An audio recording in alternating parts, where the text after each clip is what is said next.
Bonjour à tous. Dans ce chapitre, nous allons aborder le complexe majeur d'histocompatibilité humain.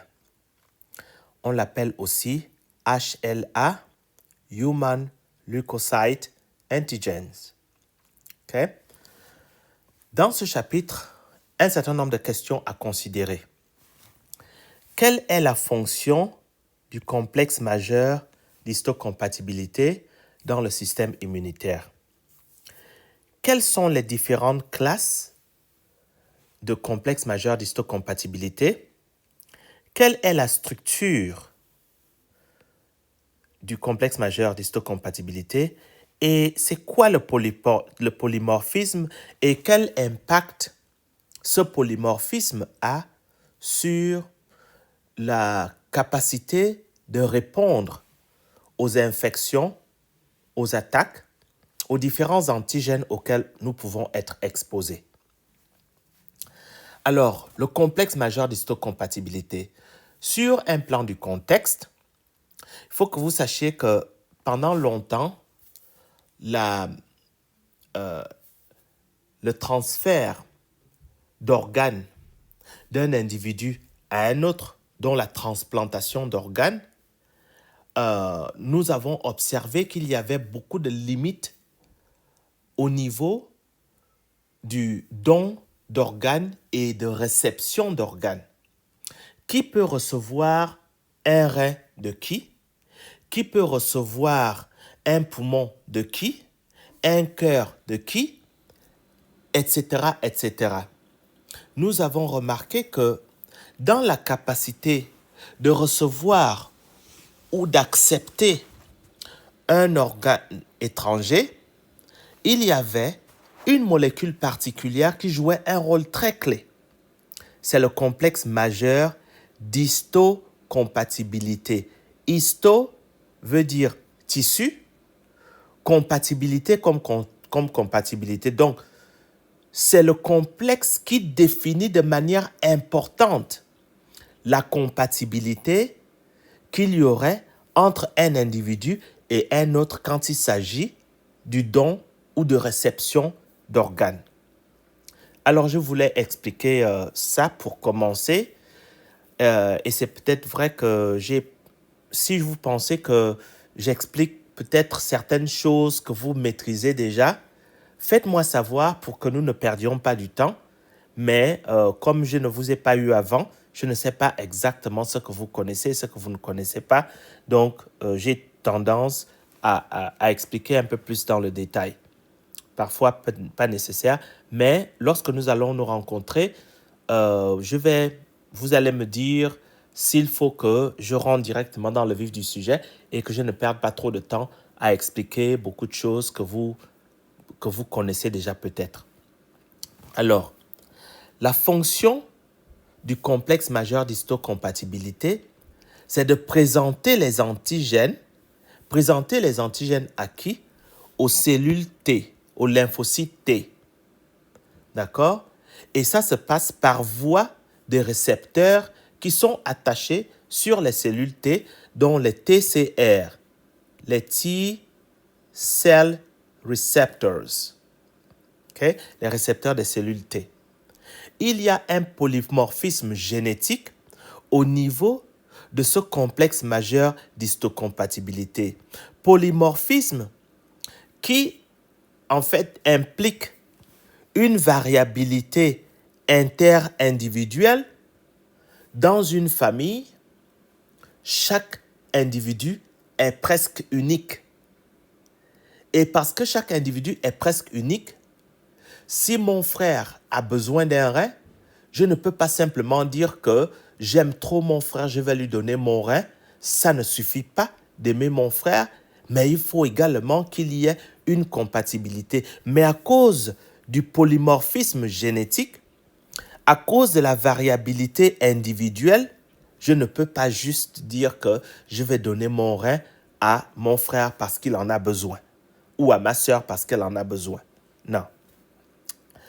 Ce polymorphisme génétique est également déterminant, d'accord, pour l'histocompatibilité. J'ai déjà dit tout à l'heure que le complexe majeur d'histocompatibilité humain est encore appelé Human Leukocyte Antigen, donc HLA. Alors, sur un plan génétique, où est-ce qu'on trouve les gènes responsables de l'expression du complexe majeur d'histocompatibilité CMH? Eh bien, en majorité, on les trouve sur le chromosome 6. Et au niveau du chromosome 6, soyons spécifiques, on le retrouve dans le bras court. Et lorsqu'on regarde la distribution de ces gènes dans le bras court du chromosome 6, on se rend compte que ils sont organisés en groupes. Il y a les gènes de la classe 1 du complexe majeur d'histocompatibilité qui sont organisés en 3 gènes. D'accord? Le gène B, le gène C et le gène A. D'accord? Le gène B va produire une protéine qu'on appelle alpha. Le gène C va également produire une protéine qu'on appelle alpha. Et le gène A va également produire une protéine qu'on appelle alpha. D'accord? Ça, c'est le complexe majeur d'histocompatibilité de classe 1. Ensuite, nous avons le complexe majeur d'histocompatibilité de classe 2 qui, lui, va être codé par 3 paires de gènes. D'accord? Par 3 paires de gènes. Le gène DPB1 et le gène DPA1, ça c'est une paire. Le gène DQB1 et le gène DQA1, ça c'est une autre paire. Et le gène DBA1 et le gène DRA, ça c'est une autre paire qui vont en fait donner lieu à des dimères. D'accord? Ces dimères vont être exprimés selon différentes, enfin vont produire des versions différentes de CMH de classe 2. Alors, je vais peut-être revenir sur les CMH de classe 1. Les CMH de classe 1, quand on a regardé les 3 gènes et les protéines que ça produit, okay, on se rend compte qu'en fait, il y a une partie transmembranaire qui est du côté C-terminal. D'accord? Cette partie transmembranaire qui est C-terminal, cette partie transmembranaire au niveau C-terminal est en fait intracellulaire. Cette partie intracellulaire, évidemment, va être dans le cytoplasme, alors que la partie N-terminale de la protéine qui résulte de ces gènes-là est extracellulaire. Et lorsqu'on regarde la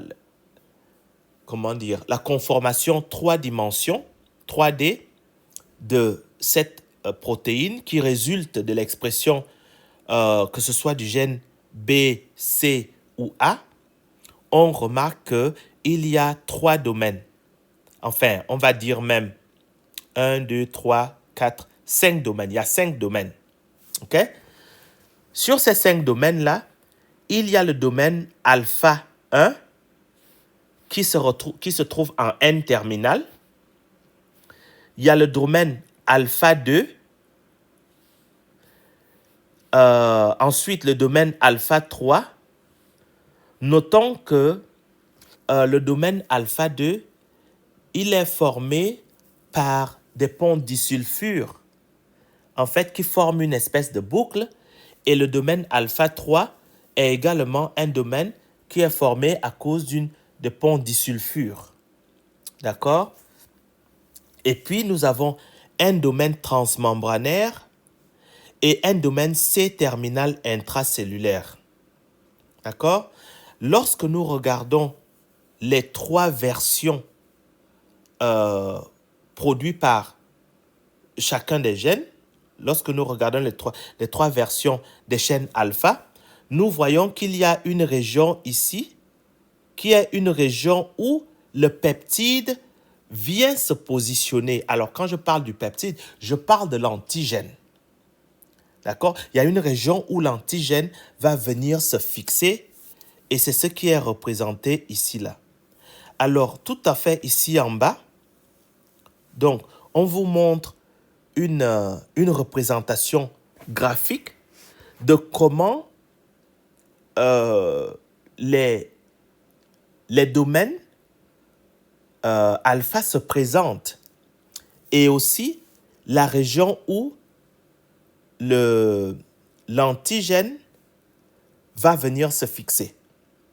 D'accord? Donc, nous avons alpha 1, alpha 2, et puis une région d'encastrement ou d'attachement ou de reconnaissance de l'antigène. Donc, ça, c'est au niveau de la classe 1. On repart sur la classe 2. Au niveau de la classe 2, je disais qu'il y avait 3 paires de gènes et chaque molécule, ou on va dire chaque complexe majeur d'histocompatibilité de classe 2 est fait de dimères. Ces dimères sont en fait des hétéromères. Il y a des gènes qui produisent la protéine bêta. Ok? Ce sont les DPB1, DQB1 et DRB1. Ces trois gènes produisent des polypeptides bêta. D'accord? Ensuite, nous avons les DPA1, DQA1 et DRA produisent des chaînes alpha. D'accord? Ce qui fait que une classe 2 de complexe majeur d'histocompatibilité est fait d'hétérodimères, un monomère alpha et un monomère bêta. Et il faut dire que le polypeptide alpha de la classe 2 n'a rien à voir avec le polypeptide alpha de la classe 1. Rien à voir. D'accord? Elles sont complètement... ces polypeptides sont complètement différents. D'accord?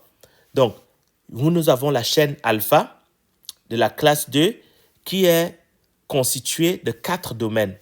Nous avons un domaine alpha 1, un domaine alpha 2, un domaine transmembranaire et un domaine intracellulaire qui est C-terminal. Notons que le domaine alpha 1 se trouve en région N-terminale. D'un autre côté, la protéine bêta va se diviser en 4 domaines également.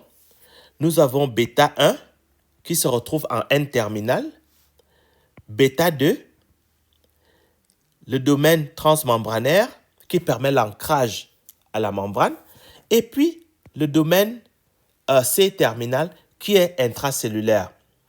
Alors, le dimère est stabilisé, c'est-à-dire la chaîne alpha et la chaîne bêta sont stabilisés ensemble par des interactions non covalentes. D'accord? Alors, regardons ici en bas. Ici en bas, nous voyons que l'organisation du complexe alpha et bêta est de telle sorte que il y a une région ici qui reconnaît des peptides, d'accord, des antigènes. D'accord, donc nous avons alpha 1 et alpha 2 et bêta 1. Entre alpha et bêta, il y a une région d'encastrement de l'antigène. Donc, ça, c'est une présentation du complexe majeur d'histocompatibilité. Maintenant, à côté des régions qui codent le complexe majeur d'histocompatibilité classe 1 et complexe majeur d'histocompatibilité classe 2, on se rend compte que entre les deux, il y a une autre région qu'on appelle région de classe 3. Cette région de classe 3 n'est pas du tout impliquée dans la formation du complexe majeur d'histocompatibilité. Par contre, cette région classe 3 arbore les gènes des protéines du complément et de manière spécifique, la protéine du complément 2 et la protéine du complément 4. Vous vous souvenez, C2 et C4. C2 et C4 qui jouent un rôle très important dans la formation de la C3 convertase. Souvenez-vous de ça, de la C3 convertase. D'accord? Et puis, au-delà des gènes qui codent C2 et C4, il y a également des gènes de facteur B, des gènes de Tumor Necrosis Factor, les TNF, et de lymphotoxines. OK? Donc, ça, c'est la région de classe 3 qui n'est pas du tout impliquée dans les CMH. D'accord? Que ce soit classe 1 ou classe 2.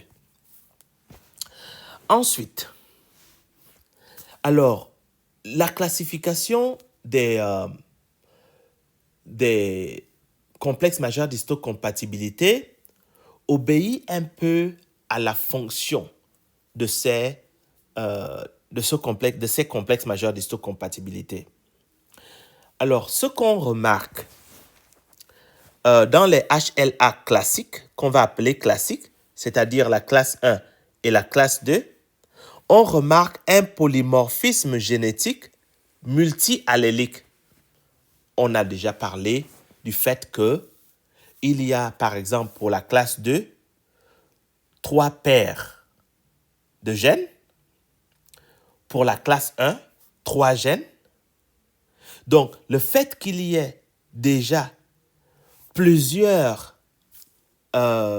gènes ici va déjà introduire une possibilité de polymorphisme génétique. Ça, c'est 1. 2, entre les gènes que vous avez reçus de votre père et les gènes que vous avez reçus de votre mère, il y a également un autre polymorphisme. OK? Et cette combinaison de polymorphisme, en fait qu'on l'appelle polymorphisme multi-allélique. D'accord? Et de sorte que, en fait, vous n'aurez jamais un individu qui sera similaire à un autre individu. Vous n'aurez pas ça. Ce sera vraiment très, très, très difficile. Ce qui fait que chacun de nous est très unique. Et c'est pour ça que le don d'organes n'est pas facile. Même quand on dit qu'il y a compatibilité, cette compatibilité n'est jamais parfaite. C'est pour ça qu'il faut prendre des médicaments qui en fait atténuent notre système immunitaire lorsque nous recevons un rein, lorsque nous recevons un cœur d'une autre personne. Même quand on dit qu'il y a compatibilité. Je veux que vous vous souveniez de ça. OK? Donc, polymorphisme génique multi-allélique entre les individus pour un gène HLA donné, il y a plusieurs versions différentes. Pour un gène HLA donné, il y a plusieurs versions différentes. D'accord? Ce qui fait que nous avons des milliers de versions. Chaque individu, parce que ce que vous recevez de votre père est différent de ce que vous recevez de votre mère, chaque individu est hétérozygote pour un gène HLA donné, que ce soit de classe 1 ou de classe 2. Ce qui veut dire que il va y avoir une variabilité entre individus de telle sorte que deux individus ne seront jamais pareils en termes génétiques. Ce qui fait que chaque individu est presque unique.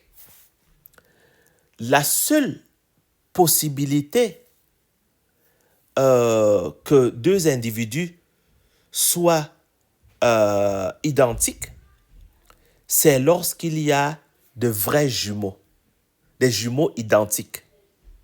D'accord? Ce qu'on appelle les jumeaux monozygotiques, c'est-à-dire une cellule à la base. Un sperme a fécondé un ovule, donc on a eu un zygote, et ce zygote-là, cette seule cellule initiale, s'est divisée et accidentellement, cette division a donné lieu à deux individus qui se sont développés individuellement. Donc, sur un plan génétique, ces jumeaux identiques ont à 100% les mêmes, la même composition génétique en termes de HLA. D'accord? Donc, nous avons parlé du polymorphisme génique multi-allélique. Ce polymorphisme multi-allélique, en fait, va induire un polymorphisme des protéines, nécessairement. D'accord? Donc, quand on parle de polymorphisme des protéines correspondantes, on va parler de ce qu'on appelle allotype HLA. D'accord?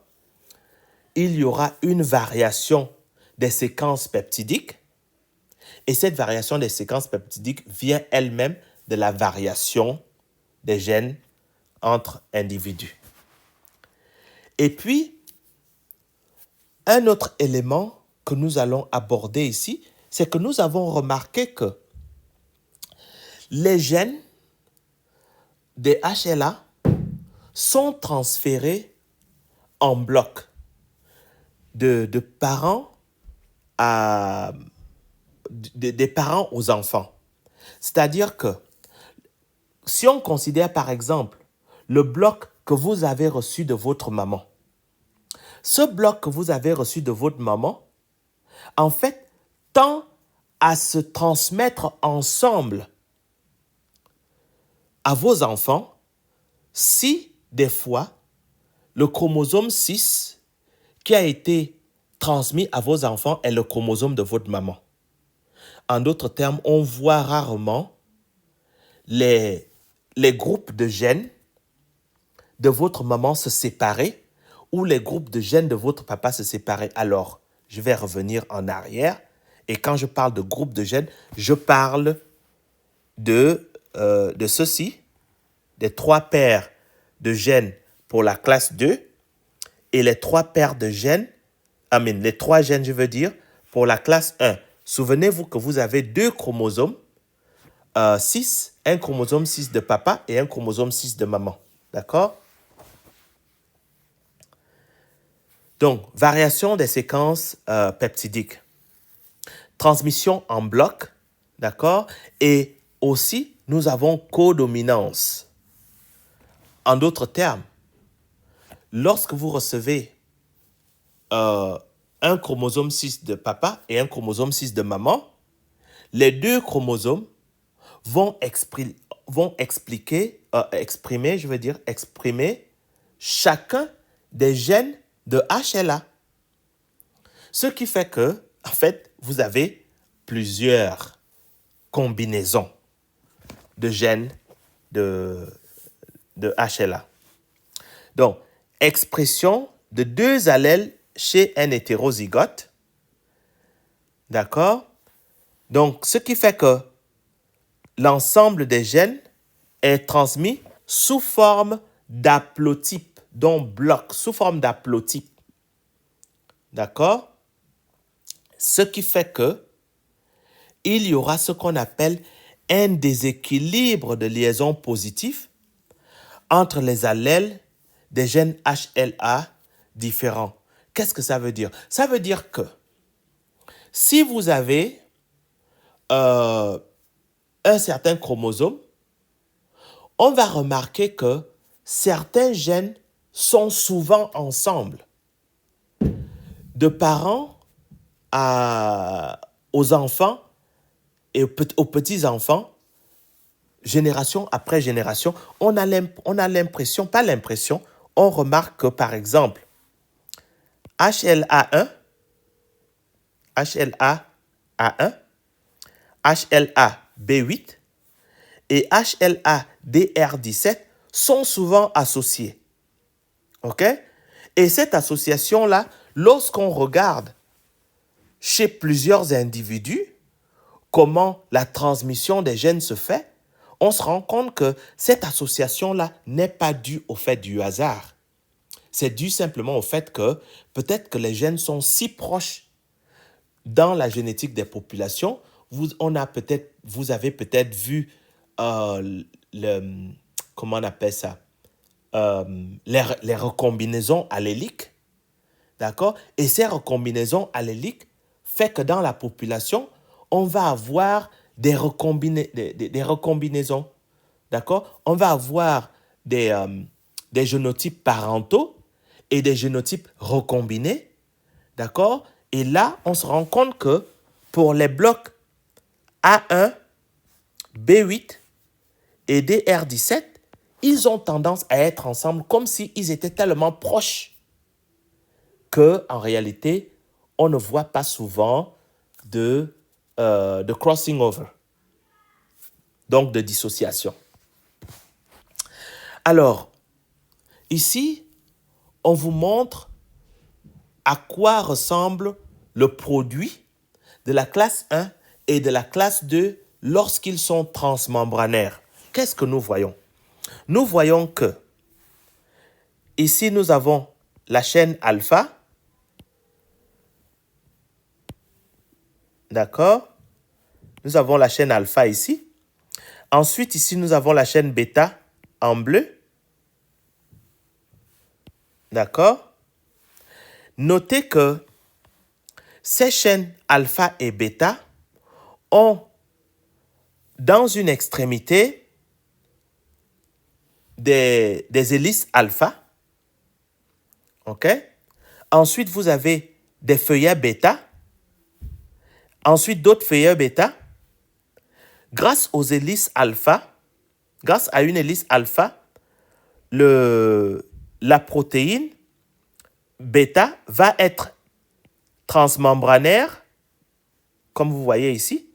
D'accord? Et puis, il y a un domaine qui est C-terminal, qui est intracellulaire, qui est C-terminal.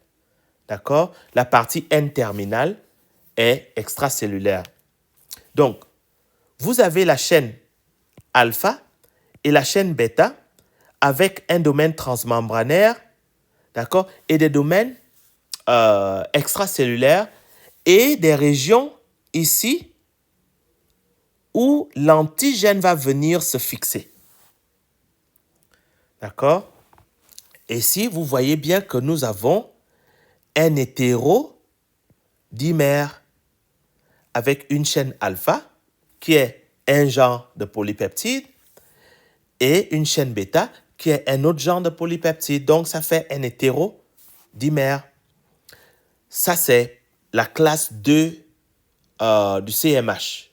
Ensuite, nous avons la classe 1 du CMH. Dans la classe 1 du CMH, nous avons la chaîne alpha, ici, et cette chaîne alpha a un domaine C terminal ici. Non, pas C terminal, N terminal, qui est une hélice alpha. Ensuite, nous avons la formation d'un feuillet bêta. Ensuite, nous avons les hélices alpha. Et ensuite, nous avons des feuillets bêta. Nous avons l'insertion transmembranaire par une hélice alpha. Et le domaine C terminal est intracellulaire. Alors, à côté de ce polypeptide de la chaîne alpha, il y a un autre polypeptide ici en vert foncé. Ce polypeptide, il est bêta 2 microglobuline. Microglobuline, j'allais dire, microglobuline. OK? Cette chaîne bêta 2 microglobuline est la seule chaîne d'un complexe majeur d'histocompatibilité qui n'est pas en fait codé par le chromosome 6. En fait, la chaîne bêta 2 est codée par le chromosome 15. Okay? C'est codé par le chromosome 15. OK? Donc, ici, nous avons que ces protéines-là, alpha et bêta, sont des glycoprotéines. C'est aussi le cas pour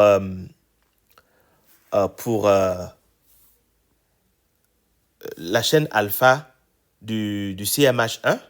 D'accord? Et nous voyons également que ce sont des hétérodimères. OK? Hétérodimères parce que nous avons deux protéines différentes. Et puis, ça aussi, c'est un hétérodimère avec une protéine ici et une autre protéine ici. Alpha, bêta sont différentes. OK? Ça, c'est juste une autre façon de présenter, en fait, les classes 1 et 2 des HLA. OK? Donc, encore une fois de plus, la classe 1 a la sous-unité alpha, d'accord, qui est fait de alpha 1, alpha 2 et alpha 3. Ensuite, il y a un domaine transmembranaire et puis un domaine intracellulaire.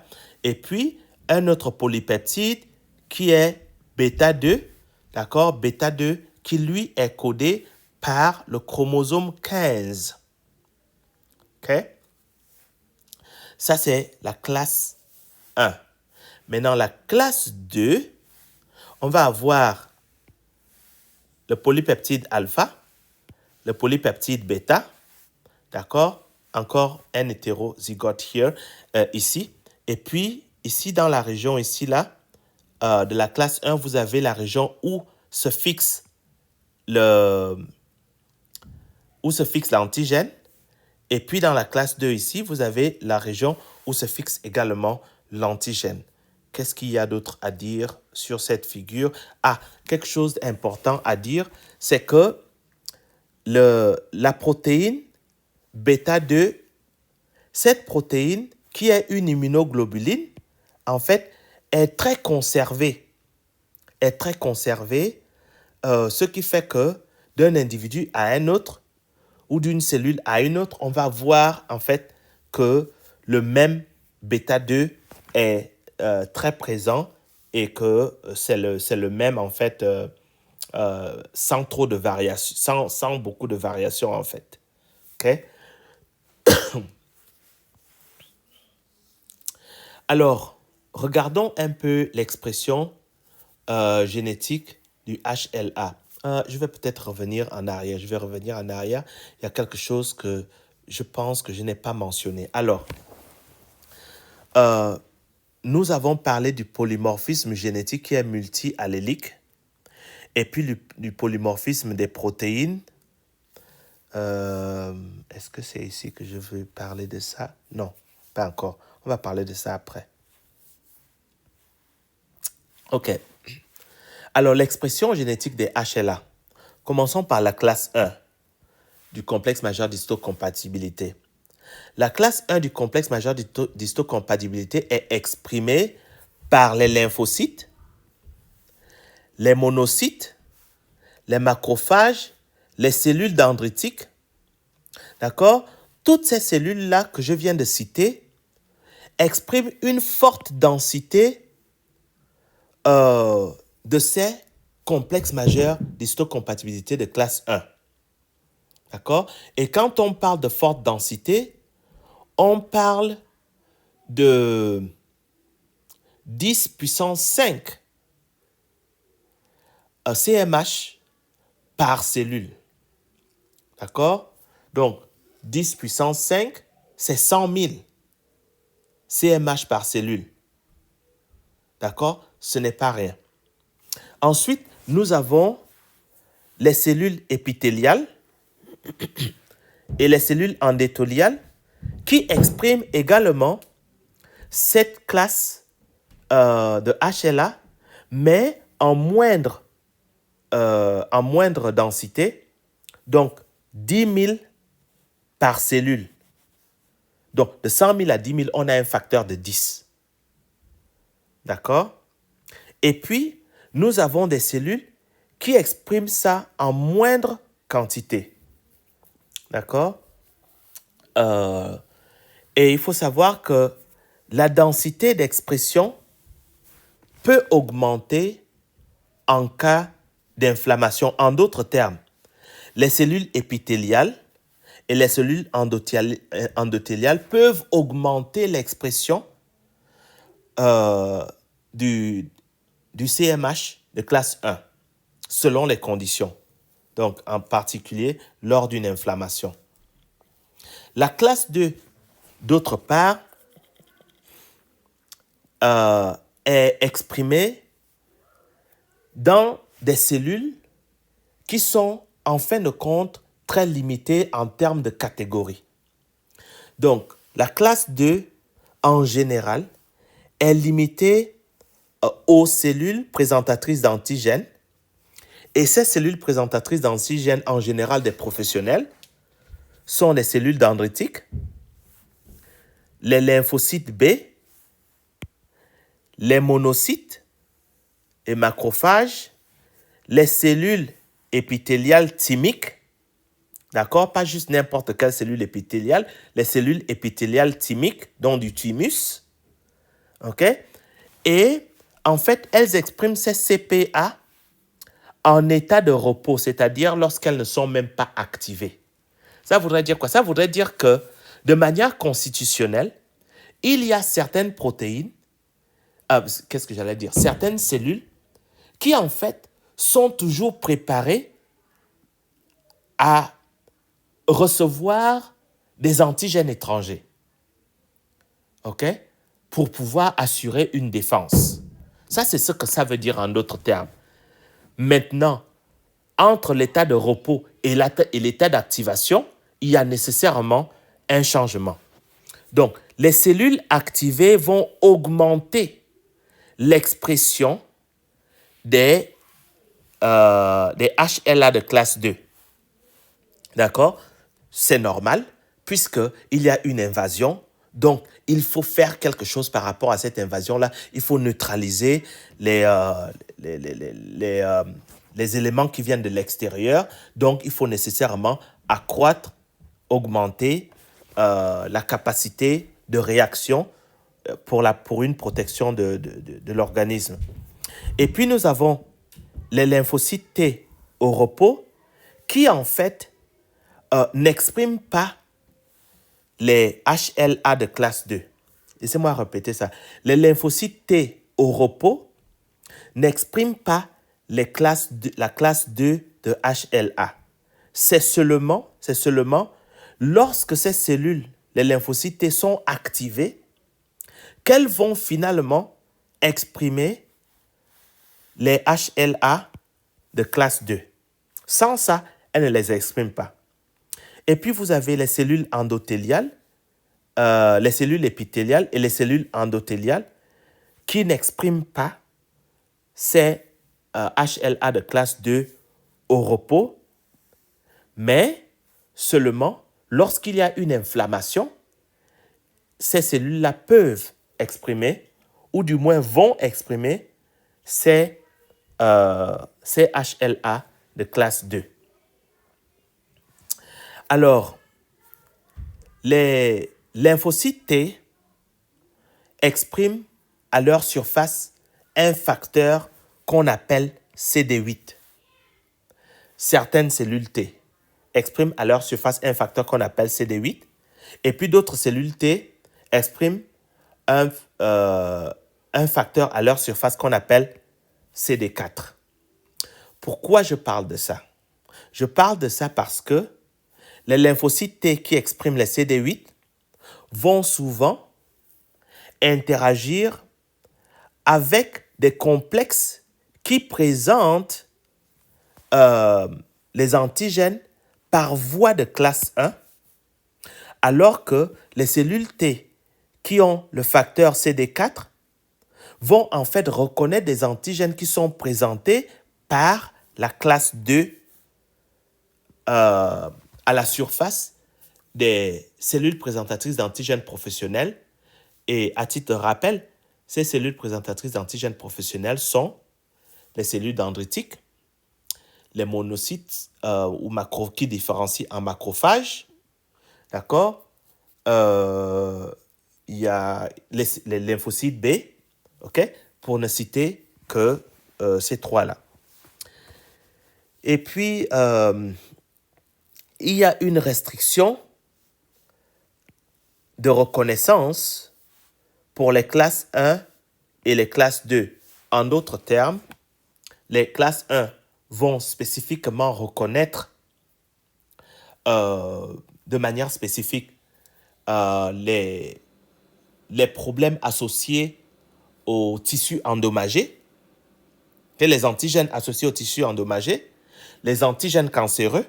Ça, c'est ce que la classe 1 va principalement reconnaître. Et puis maintenant, la classe 2 va principalement reconnaître tout ce qui est exogène. D'accord?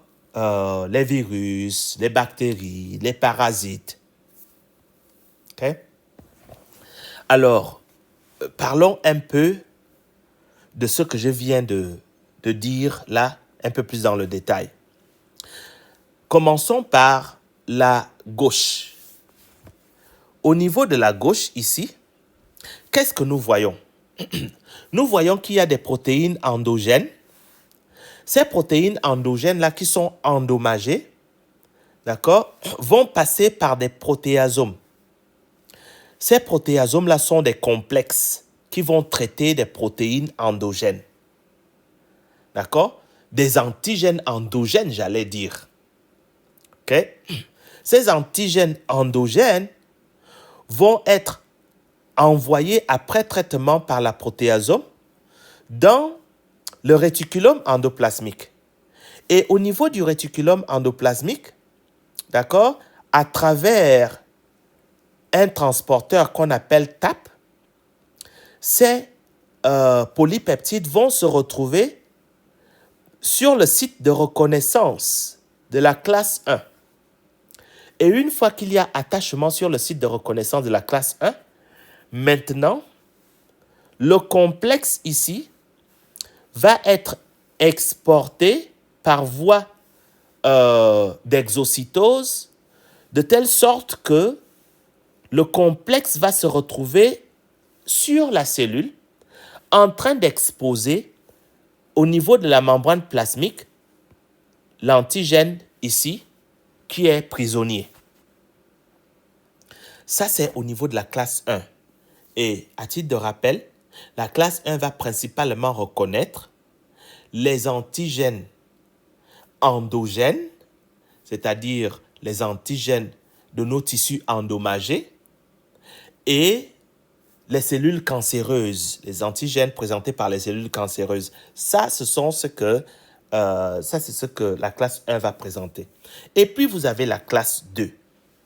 Au niveau de la classe 2, qu'est-ce qu'on voit? La classe 2 va se focaliser sur les protéines exogènes, les antigènes exogènes, les antigènes de bactéries, antigènes de virus, ainsi de suite. OK. Bon, qu'est-ce qui va se passer? Donc, la protéine ici, désolé, la protéine ici va rentrer dans la cellule, ok? Et lorsque la protéine rentre dans la cellule, qu'est-ce qui se passe exactement? Nous avons la formation... ok, qu'est-ce que j'allais dire? Ok, donc, d'une part, la cellule, la protéine rentre dans la cellule, et d'autre part, vous avez le complexe majeur d'histocompatibilité qui, avant la reconnaissance de l'antigène, a une protéine attachée qu'on appelle la protéine LI. Cette protéine LI interfère ici avec le site d'attachement de l'antigène. Donc, la première chose qui va se passer, c'est que lors de l'exportation, d'accord, du complexe, il va y avoir hydrolyse de la protéine LI. Cette hydrolyse de la protéine LI va libérer en fait le complexe majeur d'histocompatibilité classe 2. Et maintenant, le vésicule,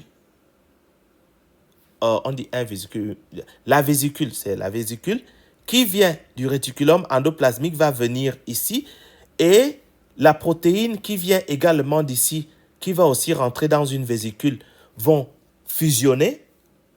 Et avec cette fusion, vous allez également avoir le lysosome qui va venir, d'accord?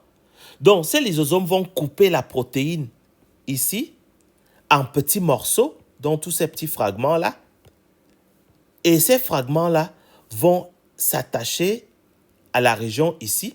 Et une fois qu'il y a attachement, il y aura exocytose et par voie de fusion entre la vésicule et la membrane plasmique, il va y avoir exposition de l'antigène par le HLA de classe 2.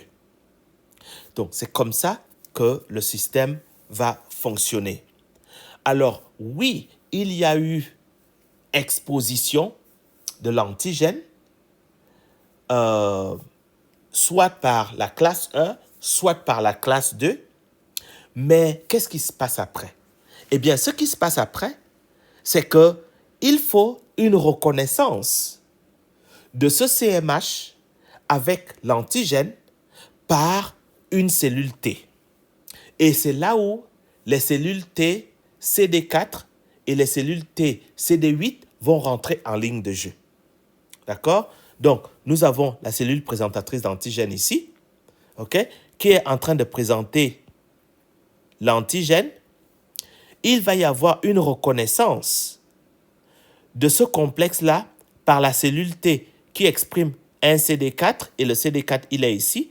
Mais à quoi sert le CD4? Le CD4 sert à stabiliser la connexion entre la cellule présentatrice d'antigène qui présente un anticorps étranger et la cellule T qui reconnaît le CMH de classe 2 avec un antigène étranger. Donc, ce CD4 est une protéine qui est non seulement pour la stabilisation, mais aussi pour la co-stimulation. La co-stimulation de quoi? Eh bien, la co-stimulation des CPA et des cellules T, ce qui fait qu'il va y avoir libération d'une grande quantité de cytokines.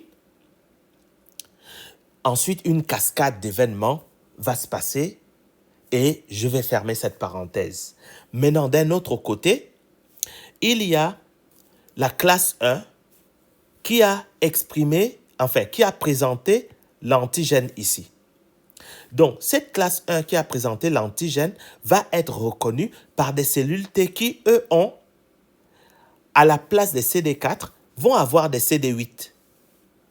CD8 qui joue également le rôle de stabilisation de cette connexion. 1. 2. De co-stimulation pour qu'il y ait libération des cytokines et donc réponse immunitaire. Okay? Et c'est là où nous allons arrêter notre conversation. Donc, je vous laisse le soin de lire le résumé de ce que nous avons couvert dans ce chapitre pour que vous ayez une bonne idée de tout ce que nous avons couvert en quelques points. D'accord?